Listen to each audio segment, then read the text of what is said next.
Dalam pelajaran kedua yaitu intisari tafsir. Yang pertama, di dalam beberapa kitab tafsir terkait dengan surat Al-Isra, yaitu surat yang ke-17 ayat yang ke-53 tadi, secara khusus ayat yang ke-53, di mana Allah memerintahkan kepada kita untuk berkata yang lebih baik. Ayat ini menjelaskan tentang kelembutan dan kebaikan Allah Subhanahu wa taala kepada hambanya, yaitu dengan memerintahkan mereka untuk berakhlak dengan akhlak yang terbaik, dengan amal terbaik dan perkataan terbaik yang akan mengantarkan manusia kepada kebahagiaan di dunia dan akhirat. Karena Allah menjanjikan di dalam hadis-hadis yang akan kita bahas nanti bahwasanya dampak atau kesudahan dari seseorang atau hamba Allah ini yang mau mengikuti petunjuk Rasul, yaitu berakhlak dengan baik dan berkata dengan baik, maka akan mendapatkan kebahagiaan di dunia dan di akhirat. Itu Allah janjikan. Nanti akan kita bahas apa yang Allah janjikan pada orang yang mau melakukan hal ini. Kemudian ayat ini juga mensyariatkan seorang mukmin, yaitu orang yang beriman kepada Allah dan hari akhir, untuk berkata dengan perkataan yang baik. Jadi terutama orang yang mukmin, orang yang beriman, ya ayyuhalladzina amanu, dengan panggilan itu mereka siap untuk diperintah untuk mengerjakan apa yang Allah inginkan, yaitu berkata dengan baik. Yaitu perkataan yang dapat mendekatkan diri kepada Allah. Jadi di antara bentuk perkataan yang baik itu perkataan yang dapat mendekatkan diri manusia itu kepada Allah. Artinya dakwah kepada jalan Allah, kepada siratal mustaqim, yang tidak lain adalah kepada Islam. Baik dengan membaca, berzikir, atau mengajak kepada kebaikan dan mencegah dari keburukan. Kemudian ayat ini juga memiliki makna, yaitu perkataan yang baik kepada manusia harus disesuaikan dengan derajat dan kedudukan mereka. Seperti berkata kepada orang tua, tentu berbeda apabila kita berkata dengan sesama atau seumuran kita, atau kepada orang yang usianya berada di bawah kita. Itu akan berbeda dalam kita memberikan bentuk perkataan kita yang dalam kategori perkataan yang lebih baik. Begitu pula hal ini menjadi perhatian bagi kita, bahwasanya siapa lawan bicara kita, kita harus mengetahui itu. Maka dari itu metode yang akan kita gunakan dalam berkomunikasi kepada mereka juga harus disesuaikan. Apabila kita tidak melakukan hal itu, maka akan terjadi suatu hal yang tidak kita inginkan atau tidak diinginkan di dalam kaidah syariat Islam ini. Akan terjadi sebuah ketidakfahaman seseorang terhadap apa yang kita sampaikan. Mungkin saja terjadi gagal paham, dan mungkin jadi yang terparah adalah salah paham. Mungkin kalau orang gagal paham, mungkin setelah difahamkan berkali-kali, maka dia akan mengetahui atau paham. Yang paling parah adalah tatkala mereka ini salah paham, dan tentunya nanti sikap yang mereka lakukan atau produk yang akan mereka keluarkan dari apa yang mereka ambil keputusan tentang salah pahamnya mereka ini akan berdampak buruk, yaitu tuntunan yang tidak baik, maka akan justru mendatangkan dosa, bukan mendatangkan pahala jariah kebaikan pada seseorang yang mengikutinya. Dan yang selanjutnya adalah terjadinya perdebatan, debat kusir. Debat kusir apa ya? Artinya debat yang itu terus menerus. Tatkala seseorang melontarkan pertanyaan, dijawab, kemudian tidak terima, muncul pertanyaan lagi, terus menerus, dan seperti itu yang ujung-ujungnya adalah saling berdebat. Maka itu akan memunculkan satu peluang bagi setan tadi, bahwasanya setan adalah yanzihu bainahum, yang dia ini akan membuat perselisihan di antara manusia.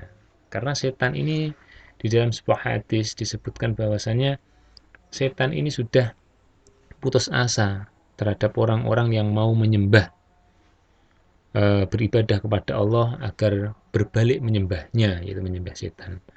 Maka setan ini merubah caranya, tidak dengan secara nyata untuk meminta mengibadainya, tapi dengan membuat perselisihan, perpecahan di antara manusia. Dan akhirnya setelah terjadi perpecahan, maka akan terjadi kerusakan, ketidakstabilan di antara umat-umat muslim. Maka dari itu akan lebih mudah untuk disusupi oleh mereka, sehingga apabila ada satu kawanan domba itu, maka apabila sudah terpecah tinggal satu persatu, jaraknya berjauhan, maka akan lebih mudah untuk dimangsa. Itu jamaah rahimakumullah. Selanjutnya, Di dalam intisari tafsir dalam surat Al-Isra ayat 53 ini, perkataan yang baik akan mengajak diri sendiri dan orang lain kepada akhlak yang baik. Karena apa? Perkataan yang baik itu akan menuntut pada kita yang mengucapkan sebagai bentuk konsekuensi kita. Maka apabila kita ini telah berkata didengar oleh orang lain dan kita melakukan sebagai teladan, maka orang lain pun akan memahami itu. Setelah melihatnya dan setelah berpikir, maka dia mengambil keputusan bahwasanya hal itu adalah baik dan lebih baik dari apa yang dilakukan. Maka dari itu dia akan berubah dari akhlak yang sebelumnya biasa-biasa saja atau mungkin akhlak yang buruk, maka dia akan berubah menjadi akhlak yang baik sebagaimana yang kita lakukan terhadap diri kita sendiri. Dalam bahasa Jawa ada istilah ingar sosong tulodo, yang di depan memberikan contoh. Maka dari itu kita yang terdepan memohon kepada Allah, semoga Allah membimbing kita dalam beramal tentang perkataan kita untuk mengeluarkan produk, yaitu perkataan yang baik atau yang lebih baik, sehingga bisa mengajak diri kita sendiri untuk lebih baik, keluarga kita dan juga orang lain kepada akhlak yang baik. Kemudian apa yang terjadi apabila diri kita baik dan orang lain itu baik, artinya secara keseluruhan akhlaknya, bukan moralnya, akhlak beda. Kalau moral itu belum tentu menjamin seseorang itu akan baik semuanya. Jadi pendidikan moral, atau mungkin dalam negara kita dulu pernah ada namanya pelajaran pendidikan moral Pancasila yang sudah cukup lama.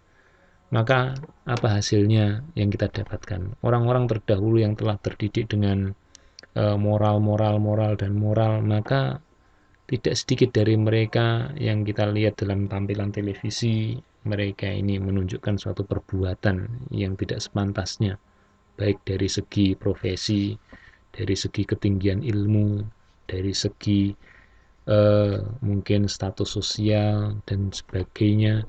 Di antaranya mereka melakukan perbuatan, maaf, mungkin semacam korupsi, terus melakukan perbuatan zina, terus mungkin melakukan perbuatan kedzaliman. Di antaranya bisa jadi menghilangkan harta orang lain, dan yang lebih parah lagi menghilangkan nyawa orang lain, dan juga melakukan penghasutan, melakukan ghibah, dan melakukan adu domba. Maka dari jamaah rahimakumullah, dampak dari pendidikan moral itu belum tentu memberikan jaminan terhadap seseorang, baik dirinya maupun orang lain, untuk menjadi baik. Dan yang bisa merubah itu adalah pendidikan di dalam Islam, yaitu adalah pendidikan akhlak.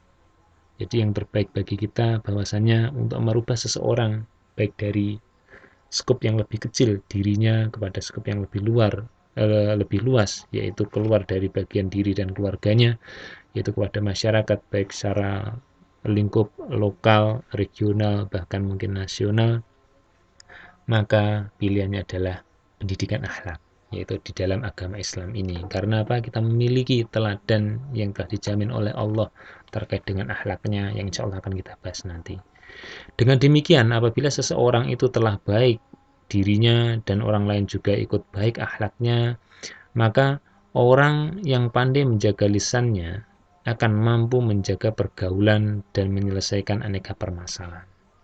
Para jamaah rahimakumullah, seseorang yang pandai menjaga lisannya, produk yang disampaikan atau keluar dari lisan atau mulutnya, itu akan menjadi penenang bagi orang yang mendengarkan atau lawan bicaranya di dalam pergaulannya, kehidupan sehari-hari, baik dari lingkup yang kecil maupun yang terluas. Sehingga apabila ada suatu persoalan, bahkan sampai permasalahan, maka dengan petunjuk-petunjuk yang dia sampaikan melalui lisannya, dengan metode penyampaian yang baik, tutur kata yang baik, diksi yang baik, yang tepat, maka bisa diterima oleh orang lain, dan orang lain itu akan lebih mudah paham dengan apa yang sedang dia pikirkan. Maka dari itu, untuk menyelesaikan permasalahan dengan solusi yang tepat, yaitu dari petunjuk Allah dan Rasul-Nya, maka segala permasalahan yang awalnya hanya persoalan saja, telah meningkat menjadi rumit, menjadi permasalahan, maka bisa diselesaikan atas dasar ketakwaan dan juga tawakal kepada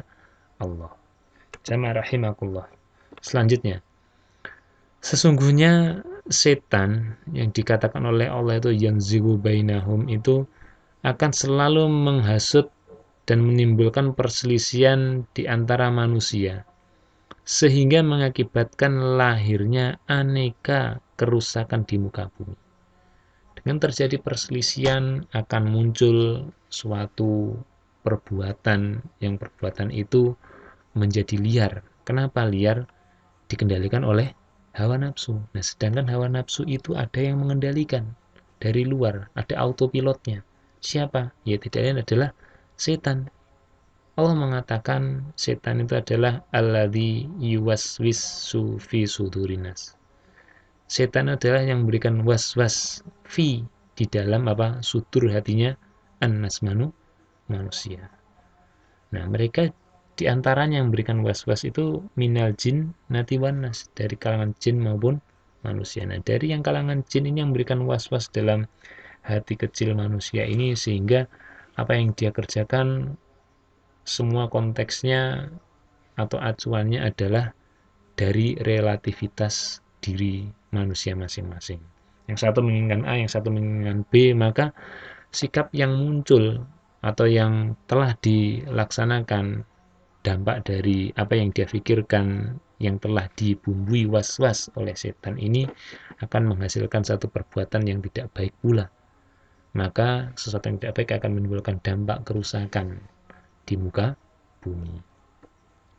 Maka salah satu cara agar tidak terjerumus ke dalam perselisihan atau perdebatan karena perkataan yang tidak baik dalam menjawab pertanyaan orang-orang yang tidak beriman atau orang kafir, maka Allah memerintahkan kepada segenap hamba Allah agar tidak terjerumus ke dalam perselisihan tersebut, yaitu diantaranya dengan menghindari perdebatan saat tanya dan jawab. Hindari perdebatan, jawablah dengan jawaban yang baik atau yang lebih baik sehingga bisa meminimalisir pertanyaan-pertanyaan yang konyol yang tujuannya hanyalah untuk mengetes atau untuk melakukan suatu peruncingan tensi perdebatan. Itu jamaah rahimakumullah. Dan selanjutnya,